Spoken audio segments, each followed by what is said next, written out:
المهرجان العالمي للكلاب في موسم الرياض، كل مفعول جايز.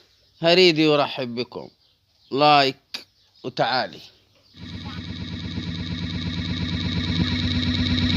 في الوقت اللي الدنيا فيه مقلوبة فوقيها تحتيه، المستشار تركي آل الشيخ رئيس الهيئة العامة للترفيه بالسعودية أعلن عن المهرجان العالمي للكلاب في موسم الرياض، وناشر تغريدة ما يقول فيها أول مهرجان في العالم يجمع 4 بطولات للكلاب، 4 بطولات في مكان واحد.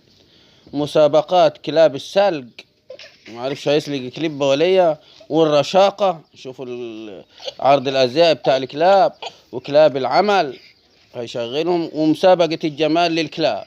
حتى الكلاب عمل لها مسابقة جمال. أكثر من 250 ألف كلب أو 250 كلب من حول العالم. كل مفعول جايز. هتضحكوا علي، ده أيامكم طين.